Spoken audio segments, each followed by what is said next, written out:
del mes de febrero. Inflación interanual.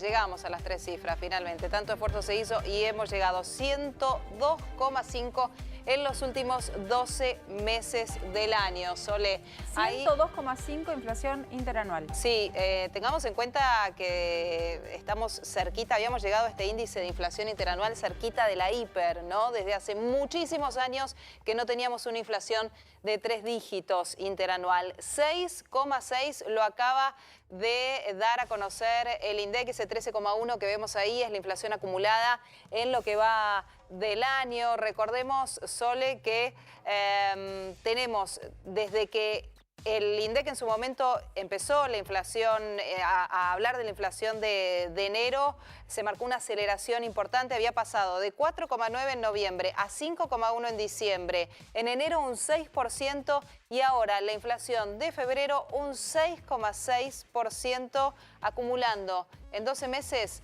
102,5, ahí está bien dicho, a un día de haberle declarado la guerra a la inflación por parte del presidente. Claro, a un día del aniversario de esa guerra. David Miazo es economista, además es el presidente de FADA. David, buenas tardes, ¿cómo estás? ¿Qué tal? Buenas tardes, un gusto estar conversando con ustedes. Bueno, a ver, te queremos escuchar a vos para que nos pintes un poco un panorama a los argentinos con esta cifra que se acaba de conocer. Bien, bueno, claramente un nivel de inflación alto. Ya para que tengamos en mente, un 6% de inflación promedio durante los 12 meses ya marca una inflación anual del 100%. Por encima de eso, nos mantenemos por encima del 100%.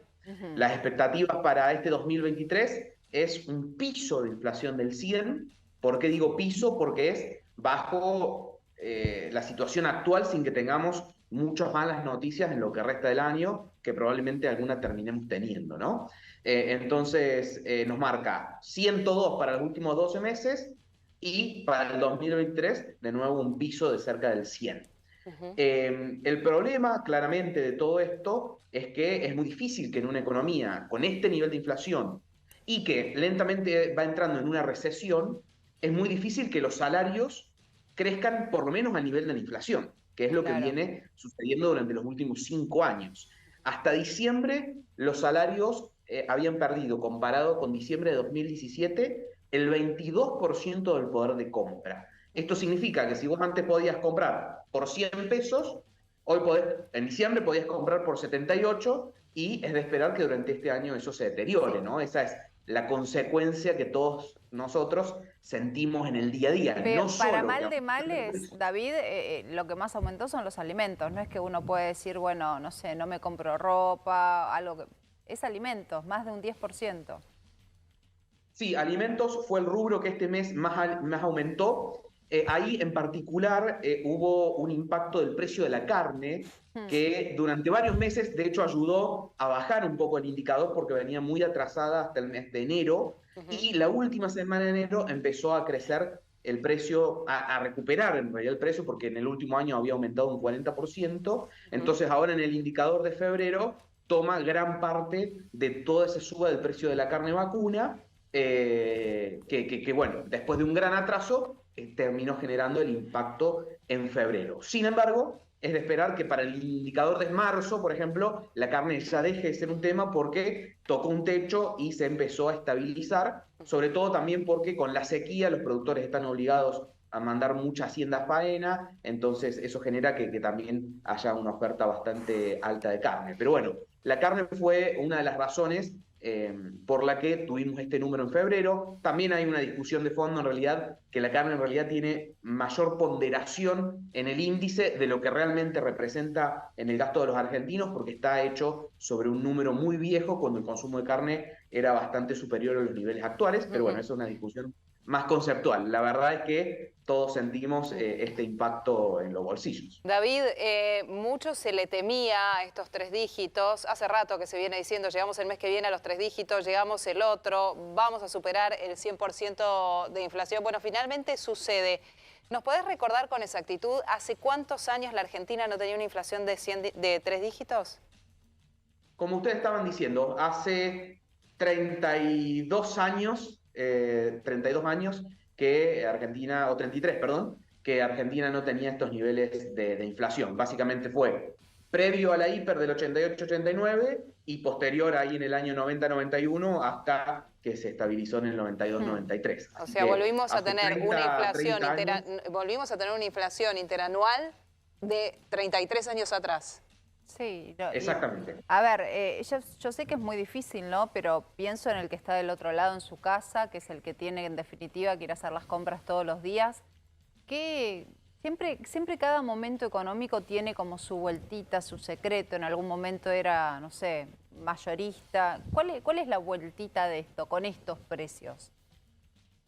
A ver, podemos hablar de las vueltitas, pero lo cierto es que con un deterioro del poder adquisitivo de nuestros salarios, de las jubilaciones, de los ingresos, la única vueltita realmente es ajustar el cinturón, porque Claro. claramente cada vez te alcanza para comprar menos, ¿no? O sea, esa es la realidad y lo que todos estamos sintiendo en los bolsillos. Tenemos bolsillos más flacos que simplemente te alcanzan para comprar menos.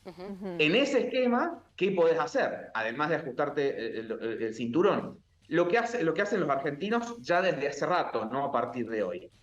Por un lado, pasar, que se ve en las góndolas, pasarse de primeras marcas a segundas marcas, o incluso de segundas a casi terceras, Sí. es una de las formas de defensa que tiene el consumidor, de decir, bueno, sigo consumiendo la misma cantidad de algo, porque es lo mínimo que necesito, pero bajo en calidad. Y eso, de hecho, uno en las góndolas de los supermercados cada vez lo ve más, como esas segundas marcas que hace un par de años... Crecieron en las góndolas, ocupan cada vez más lugar. Exactamente, en las góndolas vemos mucho más. Ese es un mecanismo. Otro mecanismo que también hemos visto, recién hablábamos del caso de la carne, claramente también cuando el consumidor tiene menor nivel de ingreso, trata de consumir carnes más económicas como el cerdo o el pollo, que también crecieron en consumo. Son algunas de las maneras. Todo lo que tiene que ver con gripe aviar no se ha trasladado a precios aún, o sea que esto es anterior. Sí, todavía lo que es gripe aviar no ha generado un problema de escala que termine trasladándose a un problema de oferta y por lo tanto un problema de precio, digamos, que se contraiga mucho la oferta del pollo y que eso nos genere un mayor precio. De todos modos, ahora, gracias a Dios, y esperemos que se mantenga contenida, no estamos hablando de eso. Sí, escala, ahí lamentablemente podríamos estar hablando de problemas de oferta donde estén obligados a sacrificar los pollos y caiga mucho la oferta, que hoy representa casi la mitad del consumo de carne que tenemos. De todos modos, no es muy positivo lo que se puede esperar para el próximo mes de inflación, porque hay productos que son estacionales, que caen en marzo. Digo, nosotros estamos viendo lo que fue la inflación de febrero acá. Claro. En marzo tuvimos aumento de colegios, hubo aumento de transporte público, otros aumentos que tienen que ver con la estacionalidad del año y se van a ver reflejados. Claro, porque, a ver, desglosando este índice, carnes, lácteos y huevos son los que más se dispararon y van a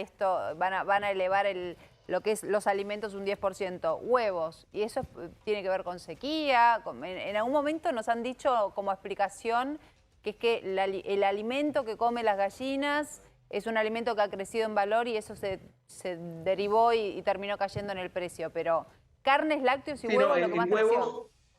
En huevos en particular hubo una cuestión climática de los fuertes calores.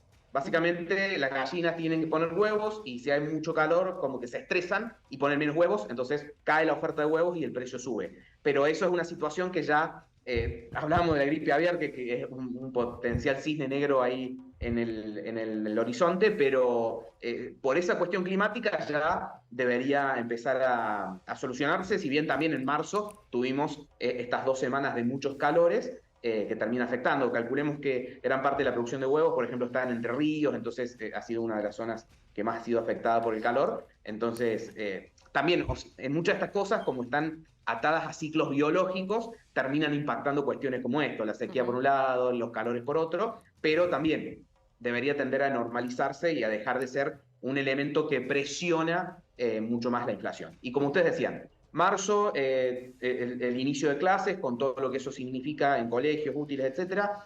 También algo que dejamos de hablar, fíjense, los últimos 2 o 3 meses, que es la ropa, de la cual veníamos hablando mucho porque era lo que más había subido el nivel interanual, y en marzo tenemos el cambio de temporada, entonces eso también suele impactar en meses como marzo, como septiembre, cuando está ese cambio de temporada, que entran la temporada nueva con los precios nuevos también suele impactar. Y no nos olvidemos la suba de las tarifas, ¿no? Que poquito a poco empiezan a presionar, que si miramos hace un año atrás, era un poco lo que ayudaba a contener, de manera negativa en realidad, porque tarde o temprano iba a terminar impactando, es lo que ayudaba, o era una de las herramientas que usaba el gobierno para, al menos temporalmente, anclar el índice de inflación, porque también lo que es electricidad, agua, gas, está en el combo que se mide de precios. Y si eso se controla, la inflación tiende a caer. Cuando eso se tiene que actualizar porque ya no queda otra, sigue presionando. Y en estos meses va a seguir presionando. Fuertísimo. Desde 1991 no había una inflación tan alta. David, te agradecemos por todo lo que nos pudiste explicar sobre este tema tan fuerte para los argentinos. Gracias. Y tenemos precios justos, ¿eh?